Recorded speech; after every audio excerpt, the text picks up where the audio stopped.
ശ്രീഹരിം പരമാനന്ദമുപദിഷ്ടാരമീശ്വരം വ്യാപകം കരണം തം ഭജമ്യ ശങ്കരം ശങ്കരാചാര്യം കേശവം ബാദരായണം സൂത്രഭാഷ്യകൃതൗ വന്ദേ ഭഗവന്തൗ പുനഃ പുനഃ സദാശിവസമാരംഭം ശങ്കരാചാര്യമധ്യമാം അസ്മദാചാര്യപര്യന്താം വന്ദേ ഗുരുപരമ്പരാം ബോധാനന്തം ച കല്യാണാനന്തമാത്മജം സച്ചിദാനന്തമാത്മജം ചിദാനന്തഗുരും.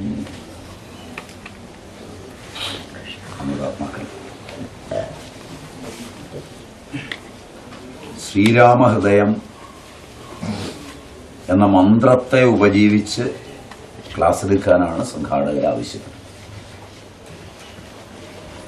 ഉപാസനാകാന്ഡങ്ങളിൽ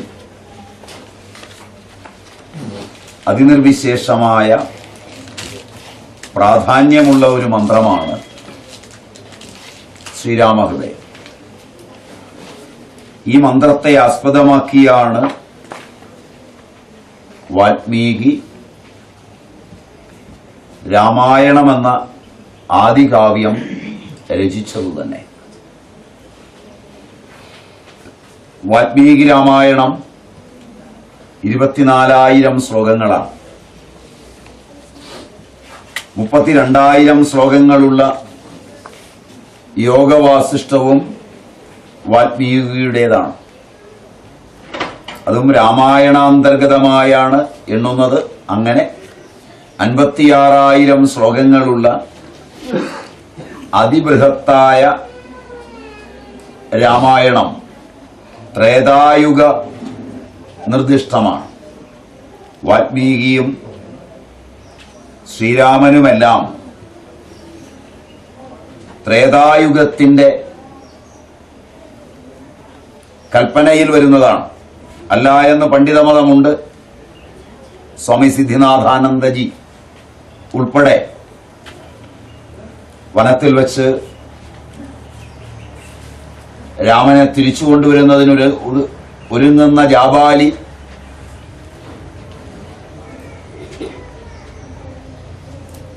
അച്ഛനും മകനുമായുള്ള ബന്ധത്തെക്കുറിച്ചുമൊക്കെ പറയുമ്പോൾ യുക്തിഭദ്രമായി അവതരിപ്പിക്കുന്ന ജാബാലിയുടെ സന്ദേശത്തെ എതിർക്കുന്ന രാമൻ ചില ബുദ്ധന്മാർ തഥാഗതന്മാർ പറയുന്നുണ്ട് എന്ന പദത്തെ ആസ്പദമാക്കി രാമായണകാലം ബുദ്ധന് ശേഷമാണ് എന്നെല്ലാം സമർത്ഥിക്കാൻ തുടങ്ങിയിട്ടുമുണ്ട്. അത് മറക്കുന്നില്ല. എന്നാൽ ബുദ്ധന് മുമ്പ് തന്നെ 27 തീർത്ഥങ്കരന്മാർ ബുദ്ധന്മാരായി ഉണ്ടായിരുന്നു എന്ന ചരിത്ര വസ്തുത പണ്ഡിതന്മാർ താൽപര്യപൂർവം മറന്നുപോകുന്നുമുണ്ട്. രാമായണത്തില് രാമനെ ദശരഥപുത്രനായി ചരിത്രനായകനായി അവതരിപ്പിക്കേണ്ടി വരുന്ന ഘട്ടത്തിൽ പണ്ഡിതനായ ആഞ്ജനേയനെയും മറ്റും വാനരനായി ചിത്രീകരിച്ച ഋഷികൽപ്പനയെ ആസ്പദമാക്കി പണ്ഡിതന്മാർ വളരെ വിഷമിക്കുന്നതും കണ്ടിട്ടുണ്ട്. വാനരനല്ല വനനരനാണ് എന്നും മറ്റും ചരിത്രപരമായി കൊണ്ടുപോകുവാൻ അവർ കിണഞ്ഞു പരിശ്രമിക്കുന്നതും രാമായണത്തിൽ കാണാം. എന്നാൽ കവിശബ്ദവും വാനരശബ്ദവും മർക്കടശബ്ദവും ഒക്കെ മാറി മാറി പ്രയോഗിച്ചിട്ടുള്ള ഋഷി കൽപ്പനയ്ക്ക് ഒരു പദത്തെ മാത്രമെടുത്ത് അർത്ഥം നൽകി തൽക്കാലം രക്ഷപ്പെടാമെന്നല്ലാതെ രാമായണത്തെ ഒരു ചരിത്ര ഗ്രന്ഥമായി കൊണ്ടുപോകുന്നതിൽ എത്രത്തോളം സാങ്കത്യമുണ്ട് എന്നതും ഇത്തരുണത്തിൽ ചിന്തനീയമാണ്. വാൽമീകി തന്നെ അധ്യാത്മരാമായണത്തില് തന്റെ ചരിത്രം രാമനോട് പറയുന്ന ഒരു രംഗമുണ്ട്.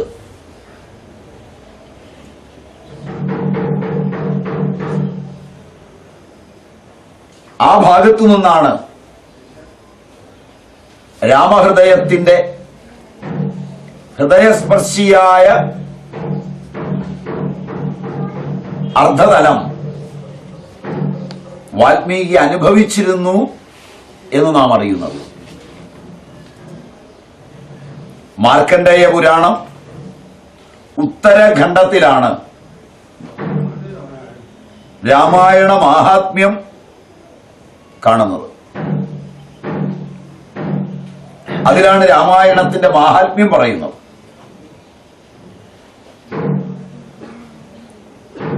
പുരാണം ശ്രദ്ധേയമായി രാമായണത്തെ കുറിച്ച് പറയുന്നത് ദുഷ്ടനിഗ്രഹത്തിനും ശിഷ്ടപരിപാലനത്തിനും തദ്വാര ധർമ്മ സംസ്ഥാപനത്തിനും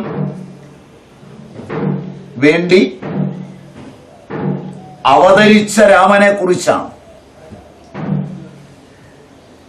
ദുഷ്ടനിഗ്രഹവും ശിഷ്ടപരിപാലനവും എങ്ങനെയാണ് സുസാധ്യമാകുക?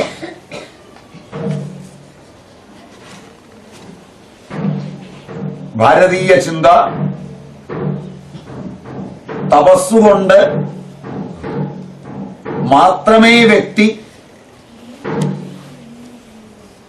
അറിവ് നേടുകയുള്ളൂ എന്ന് ഉറപ്പിച്ചു പറയുന്നതാണ്. അറിവിലൂടെ മാത്രമേ കൈവല്യമുണ്ടാവൂ എന്ന് എല്ലാ ഉപനിഷത്തുകളും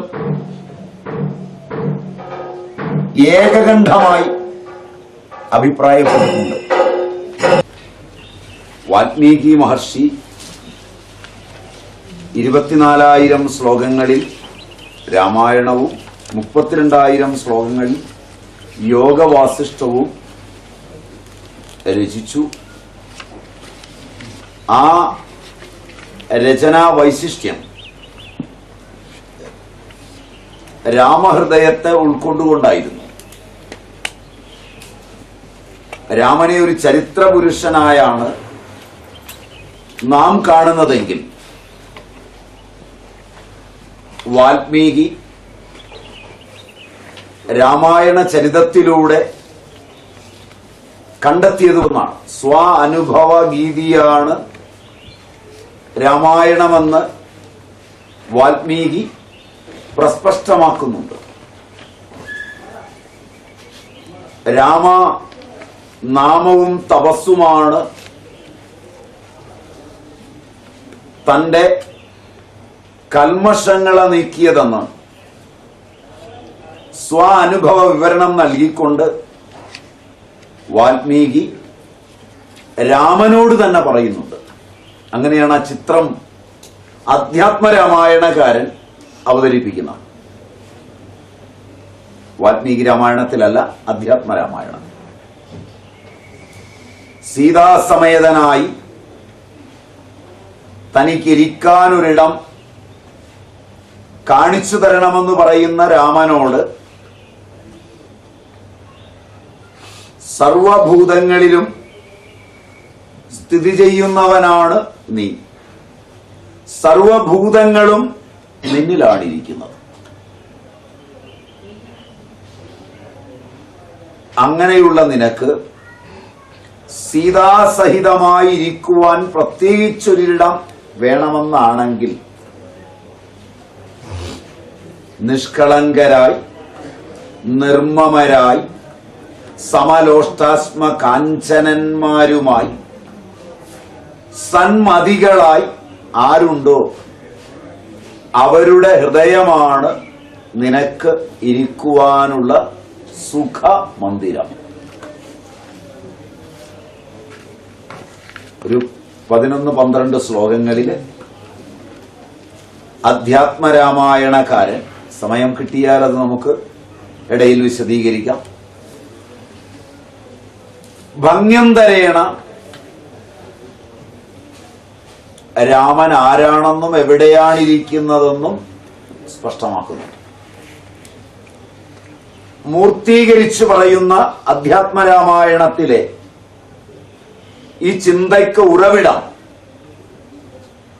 വാൽമീകിയുടെ തപസ്സു തന്നെയാണ്. ഒടുവിൽ വാൽമീകി പറയുന്നുണ്ട്, കാട്ടാളനായിരുന്ന, പിടിച്ചുപറിക്കാരനായിരുന്ന താൻ സപ്തർഷികളെ വരെ ആക്രമിച്ചിട്ടുള്ളതും താൻ ചെയ്യുന്ന കർമ്മങ്ങള്, താൻ പിടിച്ചുപറിച്ചു കൊണ്ടുപോകുന്ന ദ്രവ്യങ്ങൾ അനുഭവിക്കുന്ന കുടുംബാംഗങ്ങൾ കൂടി അനുഭവിക്കുമോ എന്ന് അന്വേഷിക്കുവാൻ ആവശ്യപ്പെടുന്നതും ഇല്ല, ദ്രവ്യം മാത്രമാണ് ഞങ്ങൾ അനുഭവിക്കുക, ഇതിന്റെ പാപം മുഴുവൻ നീയാണ് അനുഭവിക്കുക എന്ന് പറയുന്നതും തിരിച്ചെത്തി സപ്തർഷികളോട് വിവരങ്ങൾ ഉണർത്തിക്കുന്നതും തപസ്സിലേക്ക് തിരിയുന്നതും തപസ്സിലൂടെ അകപ്പൊരുൾ അറിഞ്ഞ് ഋഷിയായി വാൽമീകി പരിണമിക്കുന്നതും വാൽമീകി തന്നെ സവിസ്തരം അധ്യാത്മരാമായണത്തിൽ പറയുന്നു. ആരണ്യകാണ്ഡം ആരംഭിക്കുന്നതിന് തൊട്ടുമുമ്പ്. അപ്പോ തപസ്സാണ് ഭാരതത്തെ സംബന്ധിച്ച് അറിവിനുള്ള ഏക വഴി. അവിടെയാണ് പറഞ്ഞ് ഞാൻ നിർത്തിയത് എന്നാണ് എൻ്റെ ഓർമ്മ. ഒരു ആമുഖത്തോടെ പിന്നെയും തുടങ്ങിയെന്നേ ഉള്ളൂ. തപസ്സാണ് വഴി. തപസ്സുകൊണ്ട് നേടുന്നതോ ജ്ഞാനവും. ജ്ഞാനമാണ് കൈവല്യത്തെ തരുന്നത്. ഉപനിഷത്തുകൾ ഏകകണ്ഠമായി ഈ സത്യം വിളിച്ചോതുന്നു എന്ന് പറഞ്ഞപ്പോഴാണ് തുടങ്ങിയെന്ന് തോന്നുന്നു. എൻ്റെ ഓർമ്മ ശരിയായിരിക്കുമെന്ന് വിശ്വസിക്കുന്നു. അപ്പോ കൈവല്യം തപസ്സിലൂടെയാണ്. ആയുധങ്ങൾ, യുദ്ധങ്ങൾ ഇവയെല്ലാം ബാഹ്യമായി ഉണ്ടാകുന്നതിന് മുമ്പ് ആന്തരികമായ വെറുപ്പും അസൂയയും മതവും മാത്സര്യവും എല്ലാം ഉണ്ടാവണം. അവയെല്ലാം വ്യക്തിയെയും സമൂഹത്തെയും വൈകല്യത്തിലേക്ക് നയിക്കുന്നു എന്ന് ഭാരതീയർ കണ്ടെത്തിയിട്ടുണ്ട്. കൈവല്യം നേരെ തിരിച്ചാണ്. അതിനുള്ള വഴി ഉപാസനയാണ്. വാൽമീകി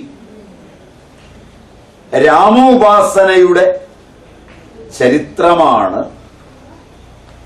രാമായണത്തിലൂടെ അവതരിപ്പിക്കുന്നത്. രാമന്റെ അയനമെന്നാൽ സ്പഷ്ടമായ ഉപാസനാകാണ്ഡപ്രകാരം രാമന്റെ അയനം എന്നതിനു പകരം രാമനിലേക്കുള്ള യാത്ര.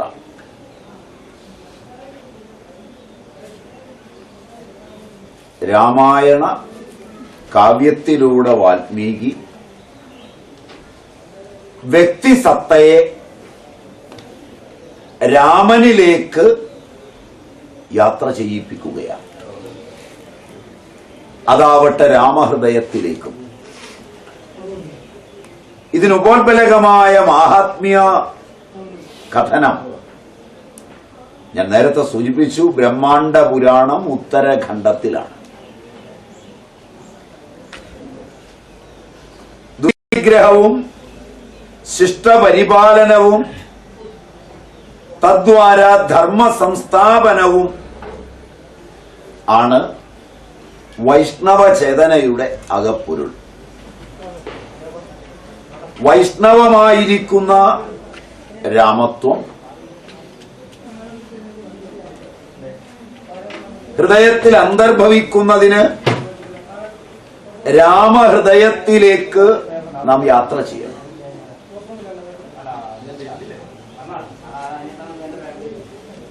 ഹൃദയത്തിൽ രാമൻ അവതരിക്കുമ്പോൾ ഉണ്ടാകാവുന്ന ലീലാവിലാസങ്ങളെ വാൽമീകി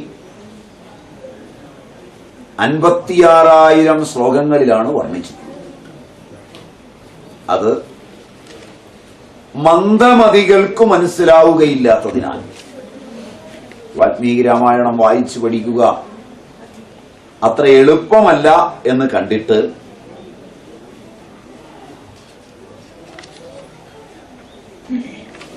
ത്രേതായുഗം കഴിഞ്ഞ് ദ്വാപരാന്ത്യത്തിൽ കലിസന്ധിയിൽ ഋഷിയായ വേദവ്യാസൻ 6000 ശ്ലോകങ്ങളിൽ അധ്യാത്മരാമായണം വിരചിച്ചു എന്നാണ് പാരമ്പര്യ മതം അനുശാസിക്കുന്നത്.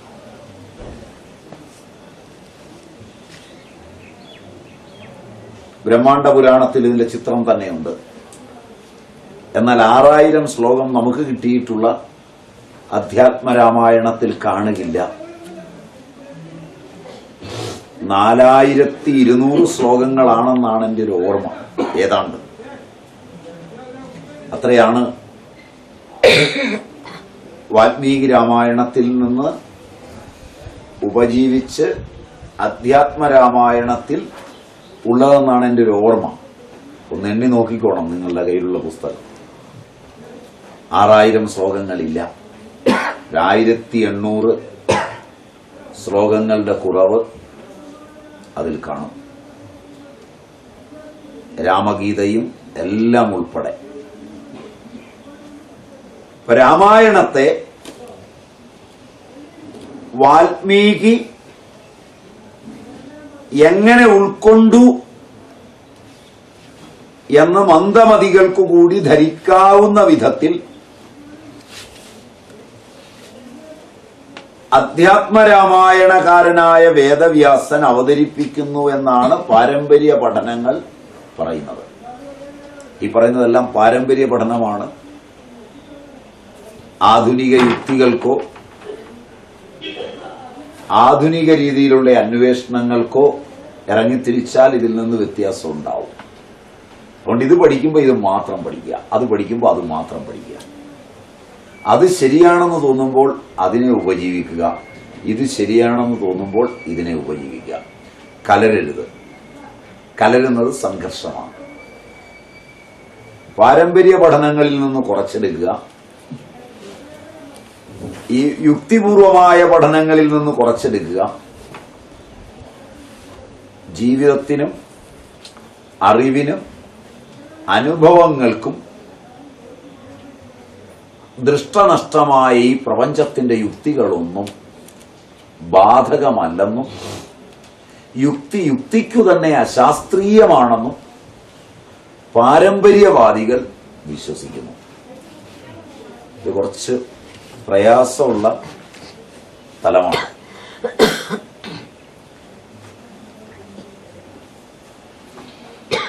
ജീവിതമേറിയ കൂറും പാരമ്പര്യവാദികളുടെ കൽപ്പനയിലൂടെയാണ് പോകുന്നത്. ഭൗതിക നേട്ടങ്ങൾക്കെല്ലാം പാരമ്പര്യം തടസ്സവുമാണ്. ചൂഷണം, ഭൗതിക നേട്ടങ്ങൾ ഇവയ്ക്കൊക്കെ അന്യർ കേൾക്കുമ്പോൾ യുക്തിഭദ്രമെന്ന് തോന്നാവുന്ന ശുദ്ധമായ നുണയാണ് അത്യന്താപേക്ഷിതം.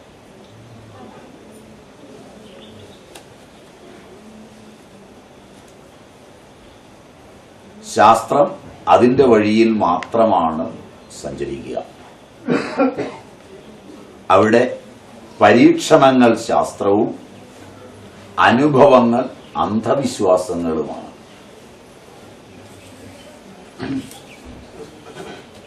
Experiment is truth, experience is superstition.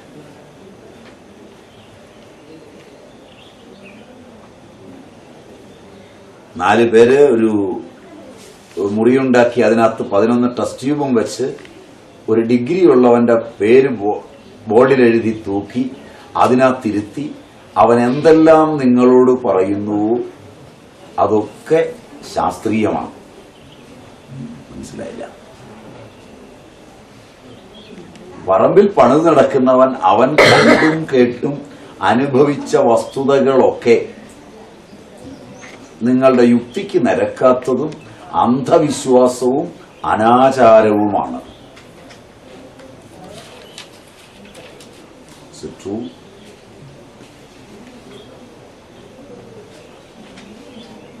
അതുകൊണ്ട് എന്തു തുടങ്ങുമ്പോഴും ലോകത്തെ കളിപ്പിക്കാൻ ഒരു മുറിയും ഒരു മേശയും കുറച്ച് പിപ്പറ്റും ബ്യൂററ്റും കുറെ ആർക്കും മനസ്സിലാകാത്ത ഗ്രന്ഥങ്ങൾ അലമാരിയിലും ഉണ്ടായാൽ മാത്രമേ ആധുനികന് ജീവിക്കാനും പിടിച്ചു നിൽക്കാനും പറ്റൂ.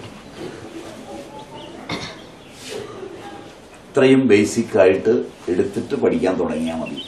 ഇത് കലർത്തരുത്. ഇതിന്റെ മാർഗരേഖകൾ രണ്ടാണ്.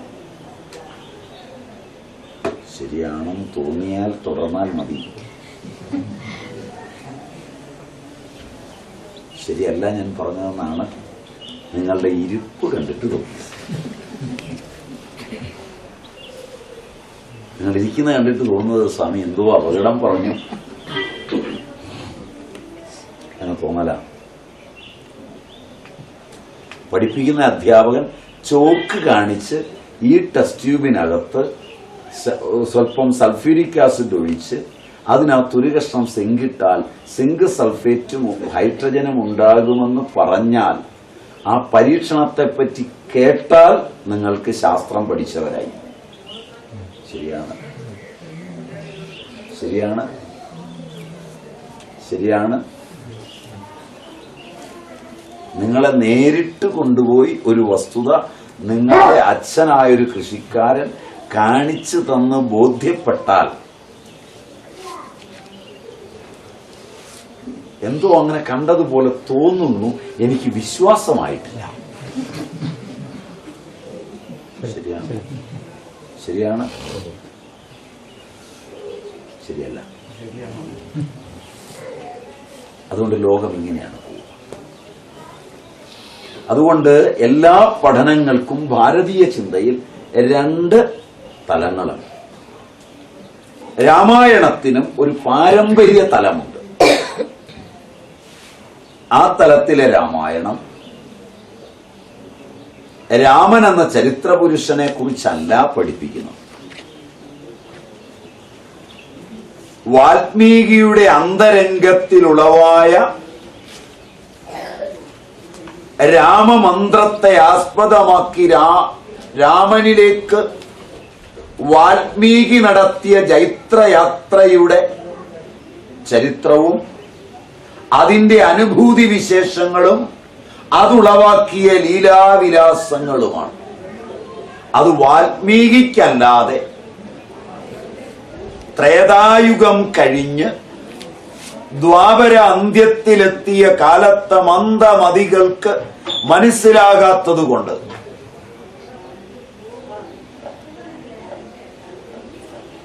വാൽമീകിയുടെ അന്തർഗതം അറിയാൻ ശ്രമിച്ച മറ്റൊരു ഋഷി ഭഗവാൻ വേദവ്യാസൻ ദ്വാപര അന്ത്യത്തിൽ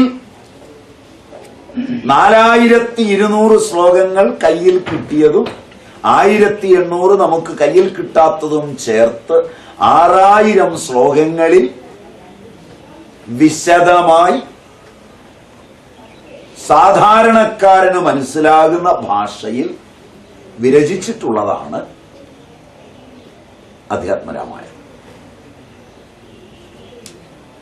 അതില്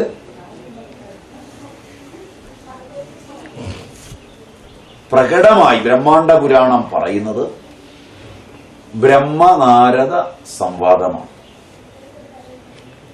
വാൽമീകിയിൽ നിന്ന് ബ്രഹ്മാണ്ഡ പുരാണ പ്രകാരം അങ്ങനെ വേണം എടുക്കാൻ. എന്നാൽ പൊതുവെ ബ്രഹ്മാവും നാരദനുമായുള്ള സംവാദം വാൽമീകിക്ക് മുമ്പാണ് എന്ന് വാൽമീകിയിൽ നിന്ന് എടുക്കുന്നതിൽ പെശകില്ല.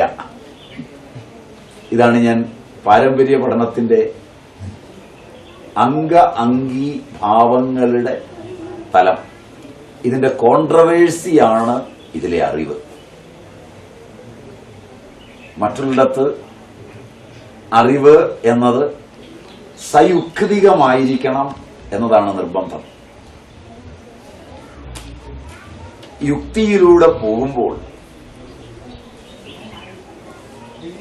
അറിവില്ലാതെയാവുകയാണ്.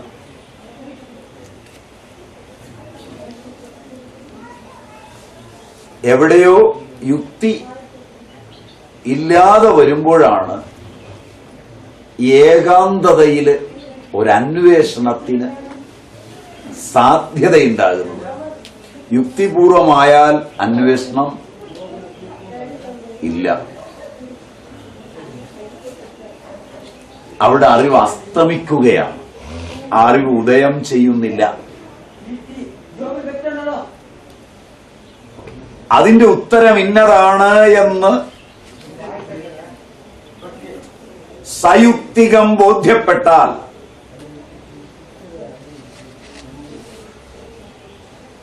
പിന്നെ അറിവ് അപ്രധാനമായി. അറിവ് നമ്മളല്ല. അതുകൊണ്ട് യുക്തികളിലൂടെ ഇന്ദ്രിയങ്ങൾ വഴി അറിയുന്നതല്ല അറിവ്.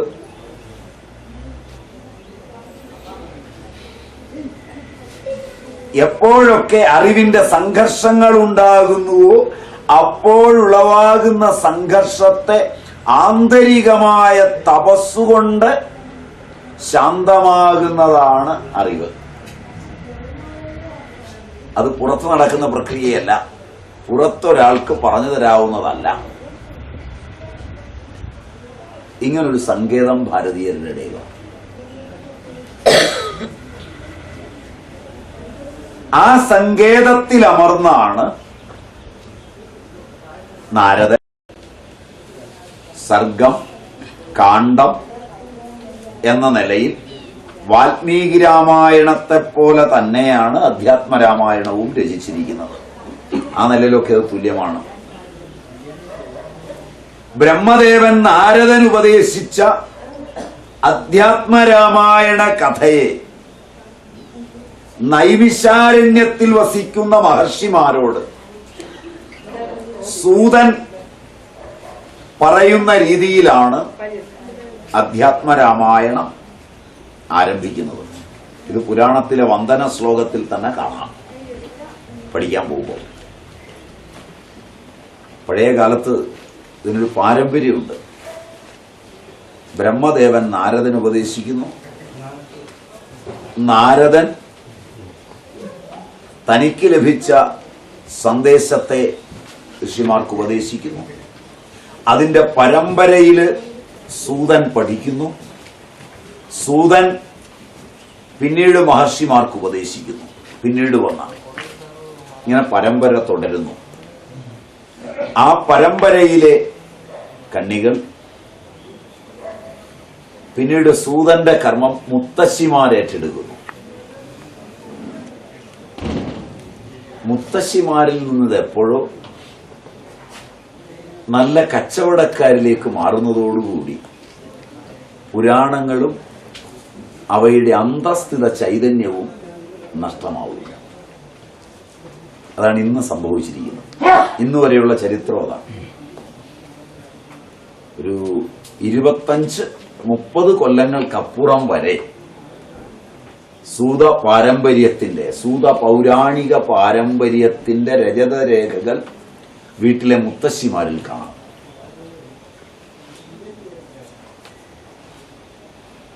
അവര് പഠിപ്പിച്ച കഥകൾ അവർ പറഞ്ഞ പുരാണ പ്രസിദ്ധങ്ങളായ കാര്യങ്ങളാണ് ലൗകിക ജീവിതത്തിന്റെ എല്ലാ അംശങ്ങളെയും സാരവത്താക്കി തീർക്കുവാൻ കഴിഞ്ഞ തലമുറയെ സഹായിച്ചത്. അത് സ്കൂളിന് വെളിയിലാണ്. ഇന്ന് ആ വിദ്യാഭ്യാസം നഷ്ടപ്പെടുകയും ജനിക്കുന്നത് മുതൽ അടുക്കോടെയുള്ള യുക്തിപൂർവകമായ ഭൗതിക വിദ്യാഭ്യാസം മാത്രം ലഭിക്കുകയും അതിനോട് ചേർത്തുവെച്ച് അഭിമാനം ഉടലെടുപ്പിക്കുന്ന മതബോധനം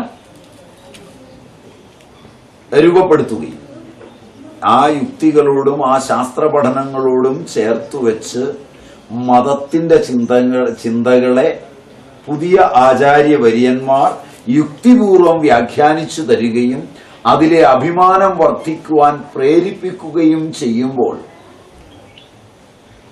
അന്ന് സൂത പൗരാണികന്റെ പാരമ്പര്യങ്ങൾ പഠിപ്പിച്ച സാന്ത്വനവും ആനന്ദവും അനുഭൂതിയും സ്വച്ഛതയും ഇതെല്ലാം ഇന്ന് പഠിച്ച് ഒരു സ്റ്റേജ് മാനേജ്മെന്റിന് പൂർണ്ണമായി തന്നെ തയ്യാറാക്കുമ്പോഴും ശാന്തി അന്യമായിരിക്കും, പഠിപ്പിക്കുന്നവരുടെ ഉൾപ്പെടെ. ഇതാണ് ഇന്നത്തെ നില. ഈ നിലയും പരിഗണിക്കേണ്ടതാണ്. ഇന്ന വിധമെന്ന് നിശ്ചയിപ്പാൻ കഴിയാത്തതായ ജീവൻ, ഈശ്വരൻ, ബ്രഹ്മം, ഈ മൂന്ന് തത്വങ്ങളെയും അതിക്രമിച്ചിരിക്കുന്ന നിർമ്മലജ്ഞാനം മാത്രം സ്വരൂപമായി തന്നിമിത്തം മനസ്സിനും വാക്കിനും വിഷയമല്ലാതെ ഇരിക്കുന്നതുമായ ആ ദക്ഷിണാമൂർത്തിയെ നമസ്കരിച്ചുകൊണ്ടാണ് ബ്രഹ്മാണ്ഡ പുരാണം ഉത്തരഖണ്ഡം ഈ തത്വം അവതരിപ്പിക്കുന്നത് തന്നെ.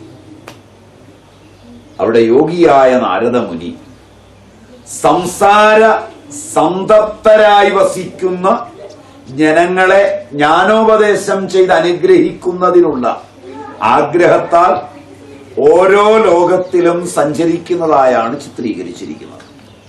അങ്ങനെ ഒരിക്കൽ അദ്ദേഹം ബ്രഹ്മലോകത്തെ പ്രാപിക്കുകയില്ല.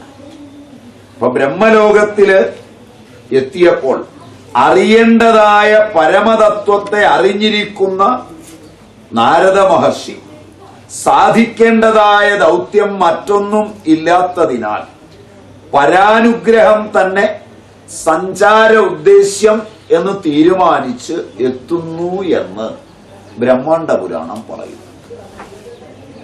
അങ്ങനെ സത്യലോകത്തിലെത്തിയ നാരദൻ ആസ്ഥാന മണ്ഡപത്തിൽ എഴുന്നരുളിയിരിക്കുന്ന ബ്രഹ്മദേവനെ കണ്ട് ഭക്തിപൂർവം ദണ്ഡനമസ്കാരം ചെയ്തു.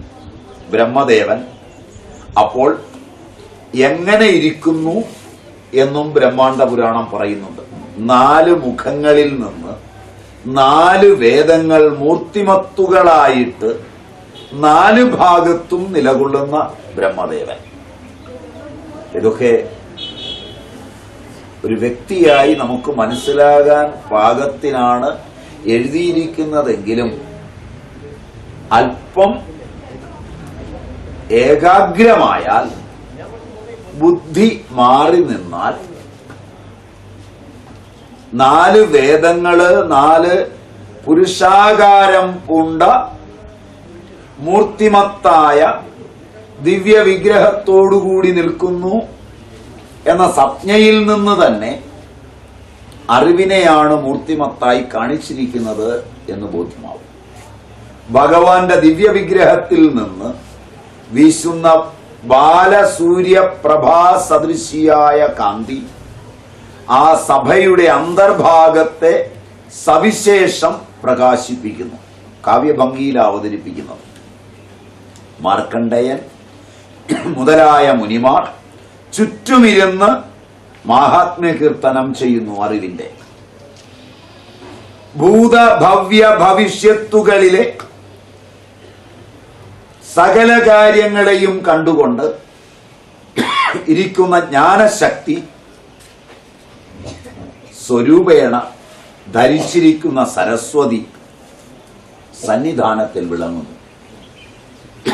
ഭഗവാന്റെ നാരദൻ ഭക്തവത്സലനായ ബ്രഹ്മദേവനെ നമസ്കരിക്കുന്നു. ഇത്രയാണ് ആ വർണ്ണന. ബ്രഹ്മാണ്ഡ പുരാണത്തിൽ സ്തുതി നമസ്കാരാദികളാൽ സന്തോഷിച്ച ഭഗവാൻ ബ്രഹ്മദേവൻ വിഷ്ണു ഭക്തനായ നാരദനോട് പറഞ്ഞു, ഹേ നാരദ, നീ എന്തോ ചോദിക്കാൻ ആഗ്രഹിക്കുന്നു, എന്തോ നിന്റെ നാവിൽ തത്തിക്കളിക്കുന്നുണ്ട്, എന്തോ ഒരു സംശയം നീ ചോദിക്കാൻ ഉദ്ദേശിക്കുന്നു. ഏതോ ഒരു ശബ്ദം തെറ്റി ഉച്ചരിച്ചുകൊണ്ടാണ്. അതുകൊണ്ട് അത് സ്വല്പ നേരം കൊണ്ട് ശരിയാവും. വേറെ ചിന്ത എന്തോ കടന്നു വന്നപ്പോ ഉച്ചരിക്കേണ്ട സ്വരൂപത്തിലല്ലാതെ ശബ്ദം വന്നതില്ല. ഭഗവാൻ കൊടുക്കുമ്പോ നേരെ.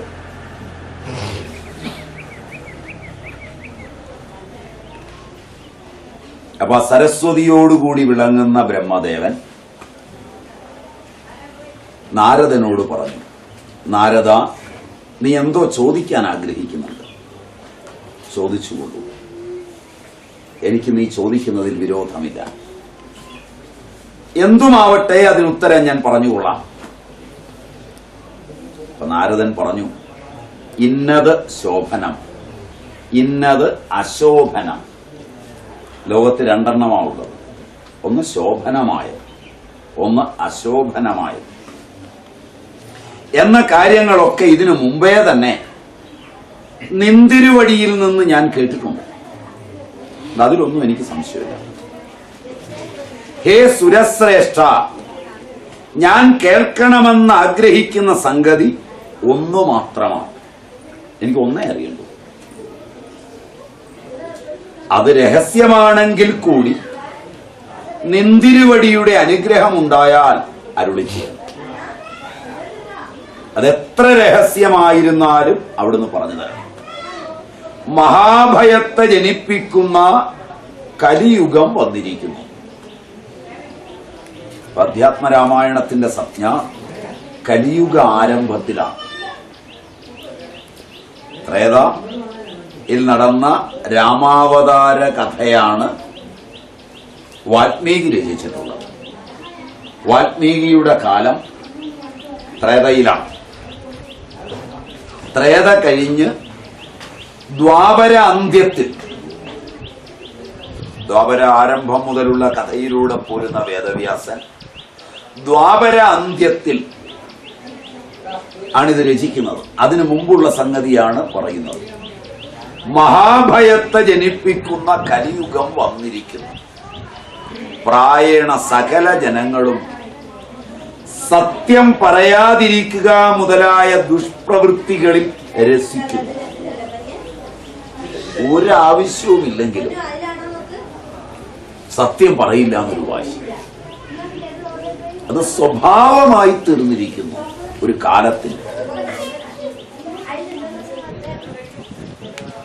ഒരാവശ്യമില്ല. ആളുകളോട് സത്യം പറയാവുന്ന കാര്യമുള്ളൂ. നമ്മളെ ഒരു തരത്തിലും ഉപദ്രവിക്കില്ലാത്ത ഒരാളിന്റെ മുമ്പിലൂടെ കടന്നു പോകുമ്പോഴും അയാൾ ചോദിക്കുമ്പോൾ സത്യം പറഞ്ഞാൽ അയാൾ വിശ്വസിക്കില്ല. സത്യം ഞാനൊട്ട് പറയുകയും ഇങ്ങനൊരു സംസ്കൃതി രൂപാന്തരപ്പെട്ടിരിക്കും. ശരിയായിരിക്കും, ശരിയായിരിക്കും. അത് അന്ന് നാരദൻ പറഞ്ഞത് ഇന്ന് അനുഭവത്തിൽ ശരിയായിരിക്കുമോ? പുറത്തു പോയി വന്ന മകൻ അമ്മയൊന്ന് ചോദിച്ചോളൂ, നീ എന്തെടുക്കാനാ പോയത്? ഒരു ഉപദ്രവമുള്ള കാര്യമല്ല, അമ്മയോട് പറഞ്ഞ വിരോധമുള്ള കാര്യമല്ല, ഒരു പക്ഷെ കൂടുതൽ സന്തോഷമുള്ള കാര്യമാണ്. എന്നാലും സത്യം പറയില്ല എന്ന് മകൻ തീരുമാനിച്ചു. ഇനി മകൻ കള്ളം പറഞ്ഞാൽ ഉടനെയോ അമ്മയ്ക്ക് സന്തോഷമായി, അത് വിശ്വസിച്ചു. മകൻ സത്യം പറഞ്ഞാലോ, എടാ നീ കള്ളം പറയരുത്, നീ പറയുന്നതൊക്കെ ഞാൻ വിശ്വസിക്കുമെന്ന് അങ്ങ് കരുതരുത്, സത്യം പറ, നീ എന്ത് ചെയ്യായിരുന്നു?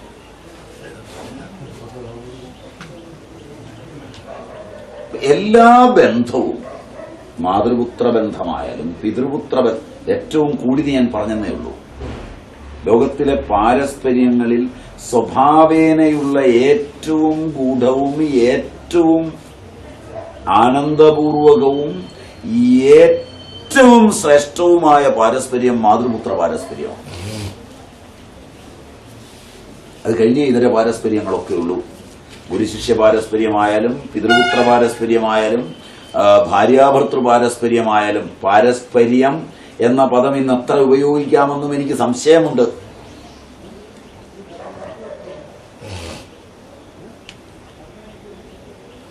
അവിടെയൊക്കെ എവിടെ നോക്കിയാലും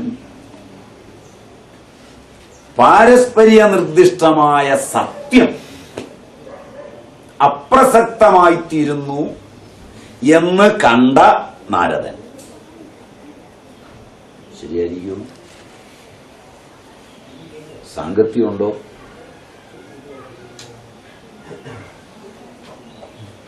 സാങ്കത്യമുണ്ടോ?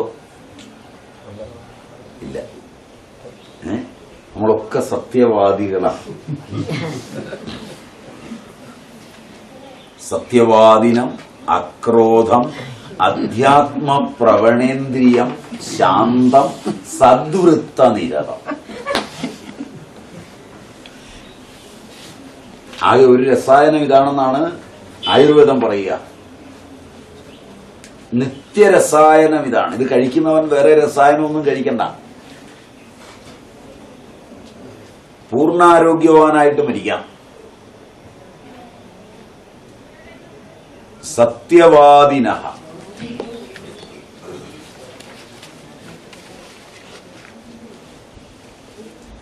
അക്രോധഃ കോപിക്കാതിരിക്കുക. അധ്യാത്മപ്രവണേന്ദ്രിയം ഏത് കർമ്മം അനുഷ്ഠിക്കുമ്പോഴും താൻ ചെയ്തതിനെ താൻ അറിയുക.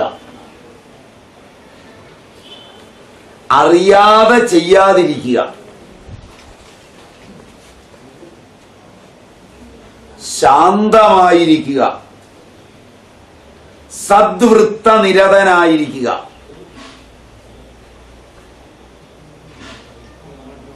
വിദ്യ നിത്യരസായനമെന്നാണ്. നല്ല കാര്യങ്ങൾ മാത്രം അനുഷ്ഠിക്കുക എന്ന് പറഞ്ഞാൽ നമ്മുടെ ഉള്ളിൽ നിന്ന് വരുന്ന വൃത്തികളാണ് നമ്മൾ ഉണ്ടാക്കുന്ന ലോകം. സദ്വൃത്തികളെ അവിടെ ഉദയം ചെയ്യുന്നുള്ളൂ എങ്കിൽ നമ്മുടെ ലോകം ഉത്തമമാണ്. ഞാനും എൻ്റെ സ്ഥൂല സൂക്ഷ്മ കാരണ ശരീരങ്ങളും ചേർന്നതാണ് ഞാനെന്ന സമഗ്രമായ ഞാനും എൻ്റെ ലോകവുമെങ്കിൽ,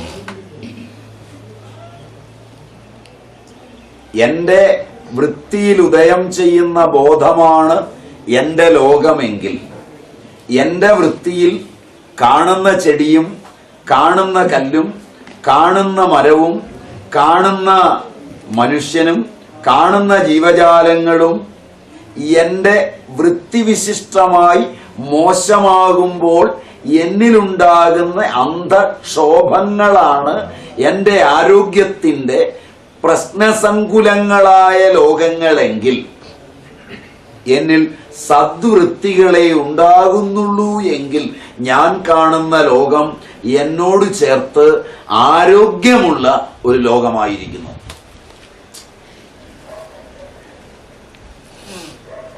അവള് കാണിച്ചോണ്ടല്ലേ ഞാൻ കോപിച്ചത്. നീ അത് കാണാൻ പോയത് കൊണ്ടല്ലേ കോപിച്ചത്. ചോദ്യം പിടിയിട്ടില്ല. അതുകൊണ്ട് എന്റെ ചുറ്റുമുള്ള ലോകത്തെ ഞാനാണ് നിർവചിക്കുന്നത്. അപ്പൊ അത് മാറിയിരിക്കുന്നു. കൃതത്തിലും ത്രേതയിലും ദ്വാപരത്തിലും ഉള്ള സാധ്യതയിൽ നിന്ന് വ്യത്യസ്തമായി മഹാഭയത്തെ ജനിപ്പിക്കുന്ന, അസത്യത്തെ മാത്രം പറയുന്ന, ദുഷ്പ്രവൃത്തികൾ മാത്രമുള്ള ഒരു ലോകം ഉണർന്നു വന്നിരിക്കുന്നു. പരദൂഷണം ചെയ്യുന്നതിൽ താല്പര്യമുള്ളവരും പരദ്രവ്യത്തെ ആഗ്രഹിക്കുന്നവരും പരസ്ത്രീകളിൽ താല്പര്യമുള്ള മനസ്സോടുകൂടിയവരും അന്യരെ ഉപദ്രവിക്കുവാൻ മാർഗം തെരഞ്ഞു പിടിക്കുന്നവരും ആയിരിക്കുന്നു. ഈ കാലഘട്ടത്തില് മനസ്സിന് വന്നിരിക്കുന്ന ചൈതന്യപരമായ ഒരു പരിണാമമാണ് പരാപവാദ നിരതാഹ. അതതിന്റെ മൂർധന്യത്തിൽ പറയുന്നുണ്ട് ബ്രഹ്മാണ്ഡ പുരാണം. പരാപവാദ നിരതാഹ. നിങ്ങളിൽ ആർക്കെങ്കിലും തോന്നുകയാണ് ഇത് സ്വാമി സ്വകപോല കൽപ്പിതമായി പറഞ്ഞതാണ് എന്ന് തോന്നാതിരിക്കാനാണ് സംസ്കൃതം അല്പം ഇരുന്നോട്ടെന്ന് വിചാരിക്കുന്നത്. നിങ്ങൾക്ക് മനസ്സിലാകുമെന്നുള്ളത് കൊണ്ടല്ല. പരാപവാദ നിരതാഹ പരദ്രവ്യാഭിലാഷിണ പരസ്ത്രീ സക്ത മനസഹ പരഹിംസ പരായണ.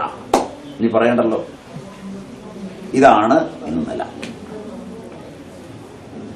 അടുത്ത ശ്ലോകത്തിൽ അതിലും ഗംഭീരമായിട്ടാണ് പറയുന്നത്. സ്ത്രീകൾ ഭർത്താവിന്റെ മാതാപിതാക്കന്മാരെ ദ്രോഹിക്കുന്നവരായി ഭവിക്കും സുരശ്രേഷ്ഠ. ഇത് നിശ്ചയമാണ്. ദ്വാപരാന്ത്യത്തിലാണ് പറയുന്നത്. വരാൻ പോകുന്ന കലിയിലെ സംഭവമാ നാരദൻ ബ്രഹ്മദേവനോട് പറയുന്നത്, അല്ലാതെ കഴിഞ്ഞതല്ല. ഇതൊക്കെ എഴുതി വെച്ചിട്ട് കൊല്ലങ്ങൾ കുറേയായി. എടുത്ത് ഒരാവർത്തി വായിച്ചു നോക്കണ്ട. നമ്മൾ വീട്ടിലിരുന്നത് വായിച്ചു കഴിഞ്ഞാൽ തൊട്ടപ്പുറത്ത് നമ്മുടെ അമ്മ, നമ്മുടെ ഭാര്യ, നമ്മുടെ മകൾ, നമ്മളുടെ അച്ഛൻ, നമ്മളുടെ അമ്മ, നമ്മുടെ മന്ത്രി, നമ്മുടെ തന്ത്രി ഒക്കെ ഈ എഴുതി വെച്ചത് ഇന്ന് വരവണ്ണം മാറുന്നില്ല. മാറില്ല. ഞാനും നിങ്ങളും മാറില്ല.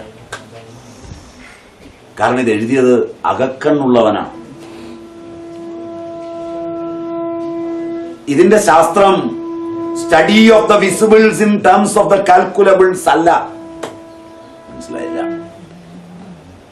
കണ്ടിട്ട് കണ്ടു കഴിഞ്ഞ് കണ്ടതിനെ കണക്കുകളുടെ യൗകിക രീതി കൊണ്ട് അപഗ്രഥിക്കാൻ പോയവന്റെ ഭൗതികമായ കണ്ണുകൊണ്ട് എഴുതിയതല്ല. കാണുന്നതിന് മുമ്പ് കാണാൻ പോകുന്നതിനെ കണ്ടെഴുതിയതാണ്.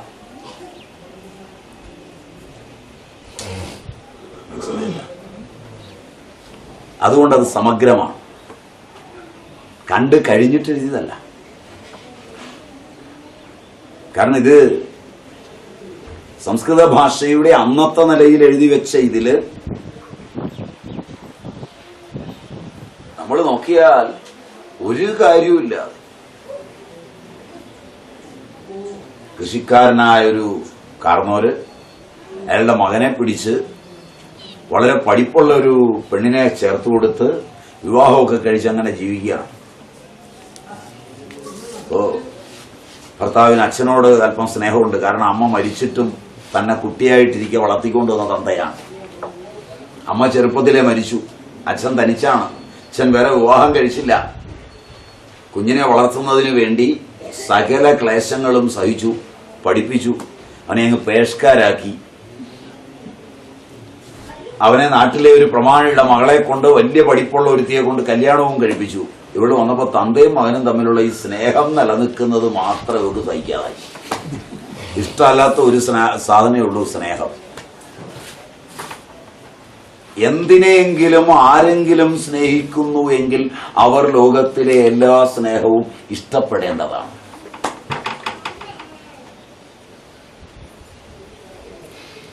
എവിടെ സ്നേഹത്തെ വെറുക്കുന്നുവോ അവിടെയെല്ലാം സ്നേഹമില്ലായ്മയെ കാണുന്നു. കാതലായ ഈ ഒരു അംശത്തെ ഇന്നറിയുന്നില്ല. ഇപ്പൊ ഇവളെന്ത് ചെയ്തു?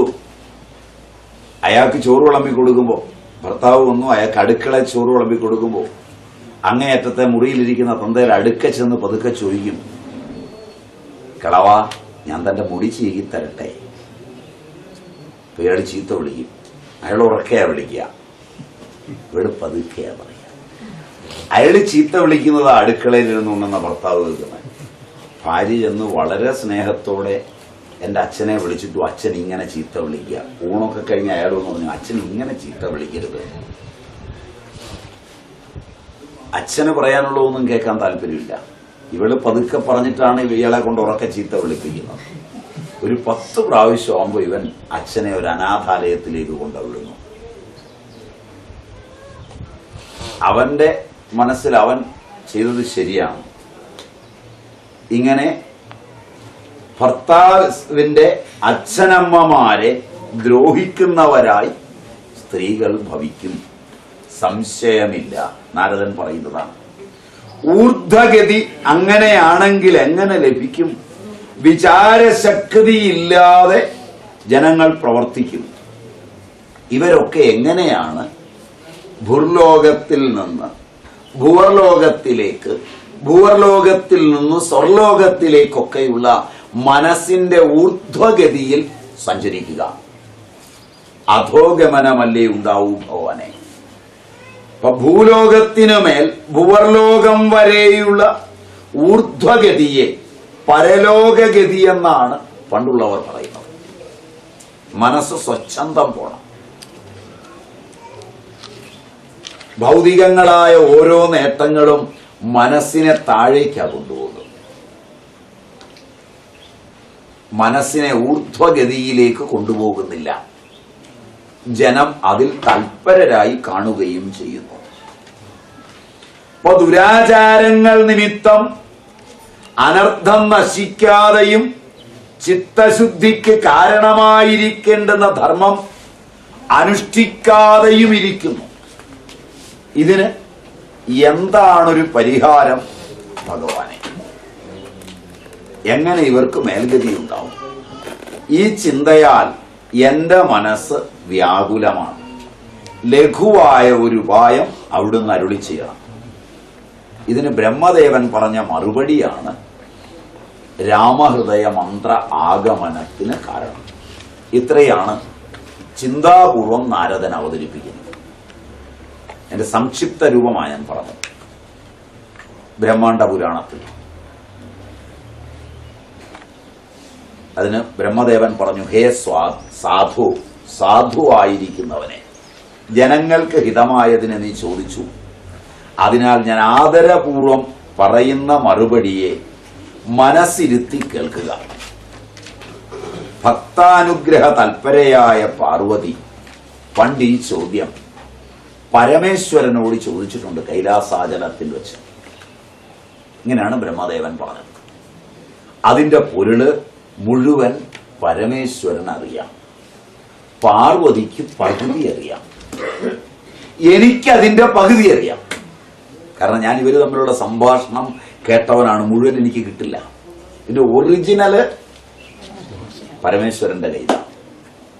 അദ്ദേഹം അത് പാർവതിക്ക് പറഞ്ഞു കൊടുത്തു. പാർവതിക്ക് ഏതാണ്ടൊരു പകുതി മനസ്സിലായിട്ടുണ്ട്. എനിക്ക് അതിന്റെയും പകുതി മനസ്സിലായിട്ടുണ്ട്.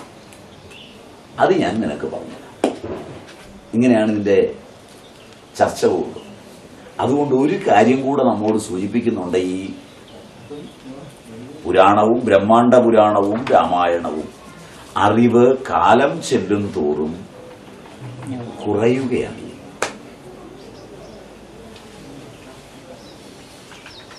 അറിവ് വർദ്ധിക്കുകയല്ല. തലമുറകൾ കടന്നു പോകും തോറും അറിവില്ലായ്മയാണ് ഉണ്ടാകുന്നത്, അറിവല്ല. അറിവിൽ നിന്ന് അറിവില്ലായ്മയിലേക്കുള്ള യാത്രയാണ് ലോകയാത്ര.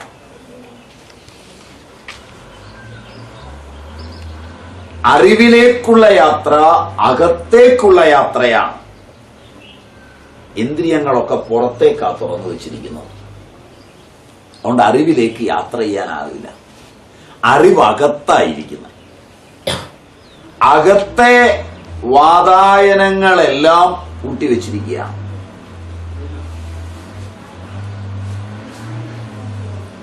ഒൻപത് വാതിലുകളും തുറന്നു കിടക്കുമ്പോൾ 9 വാതിലുകളിലൂടെയും ബാഹ്യമായ ലോകങ്ങളിലേക്ക് സഞ്ചരിക്കുമ്പോൾ ആന്തരികമായ ഗർഭഗൃഹത്തിന്റെ വാതിൽ വല്ലപ്പോഴുമേ തുറക്കുന്നുള്ളൂ. അത് അത്യപൂർവവുമാണ്. ക്ഷേത്രത്തിൽ നോക്കിയാലും കാണാം, അതിന് ചുറ്റും വാതിലുകളുണ്ട്. ഒരു വാതില് മാത്രമുള്ളൊരു സ്ഥലമുണ്ട്. തുറന്ന് കയറിയാൽ പിന്നെ വേറെ വാതിലൊന്നുമില്ല ഇറങ്ങിപ്പോവാൻ. അങ്ങോട്ട് കയറുകയുള്ളൂ, അവിടുന്ന് പുറത്തേക്ക് പോവില്ല. രാവിലെ തൊഴുതില്ല എന്ന് തോന്നുന്നു. ബാക്കിയൊക്കെ കയറി ഇറങ്ങി പോകാം. നമുക്കൊക്കെ കയറി ഇറങ്ങി പോകുന്നതിലാണ് സന്തോഷവും. അവിടെ അതുണ്ട് ഇതുണ്ട് എന്നൊക്കെ ഒന്ന് പറഞ്ഞാൽ അറിവായി. ശരിയല്ല, അതായിത്തീരലെന്നൊരു അനുഭവമുണ്ട്. അതിന്റെ ലോകം ആന്തരികമാണ്. അതുകൊണ്ട് സാധുവായ നാരദനോട് ബ്രഹ്മദേവൻ പറഞ്ഞു, ലോകജനനിയായ പാർവതി പരമേശ്വരങ്കൽ നിന്ന് ഭക്തിപൂർവം ബഹുമാനപൂർവം ആ അറിവിനെ ധരിച്ചു. രാപ്പകൽ ആ തത്വത്തെ ആലോചിച്ച് സ്വരൂപാനന്ദത്തിൽ മുഴുകി ഇരിക്കുന്നു. ആ പുരാണം ജനങ്ങളുടെ ഭാഗ്യത്താൽ ലോകത്തിൽ പ്രചരിക്കാനിടവരുമ്പോൾ അതിന്റെ അധ്യയന മാത്രത്താൽ നാരദരെ അവർക്ക് സദ്ഗതി ഉണ്ടാവും. ഇതാണ് ഇതിനുള്ള പരിഹാരം. രാമഹൃദയത്തിന്റെ അറിവാണ് കൽമഷങ്ങളിൽ നിന്നുള്ള മോചനത്തിന്റെ ഏക പരിഹാരം എന്ന് ബ്രഹ്മദേവൻ. ചിത്താന്തർഭാഗത്ത് ആനന്ദസ്വരൂപനായിരിക്കുന്നവൻ യാതൊരുവനോ യോഗികൾ യാതൊരുവനിൽ രമിക്കുന്നുവോ അവൻ രാമൻ.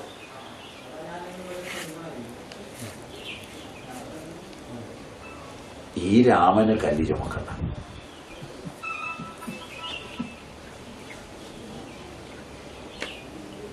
ഈ രാമനെ അറിയാൻ പണിയാണ്.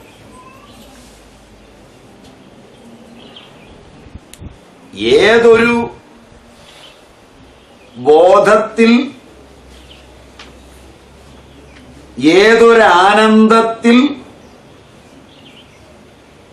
രമിക്കുമോ അവൻ രാമൻ. ആ രാമനെ പരമാത്മാവെന്ന് പറയും. ജനങ്ങളുടെ ഭാഗ്യത്താൽ അത് അറിയുന്നതിനുള്ള വഴിയാണ് രാമായണം. ആ പരമാത്മാവിനെ പ്രാപിക്കാനുള്ള, ആ പരമാത്മാവിനെ സാക്ഷാത്തായി അറിയുവാനുള്ള അയനം. രാമനെ അറിയുവാനുള്ള, പരമാത്മാവിനെ അറിയാനുള്ള, പരമാത്മാവിനെ സാക്ഷാത്കരിക്കാനുള്ള യാത്രയാണ് രാമായണം. അല്ലാതെ രാമന്റെ യാത്രയല്ല രാമായണം. ഇതാണ് പാരമ്പര്യവാദികളുടെ പഠനം. ഇതത്ര ശരിയല്ല. ബാക്കിയൊക്കെ യുക്തിപൂർവ്വമുള്ള പഠനമാണ്. അതൊക്കെ വളരെ യുക്തിപൂർവ്വം വളരെ ഭംഗിയായി അവതരിപ്പിക്കാൻ കഴിയും.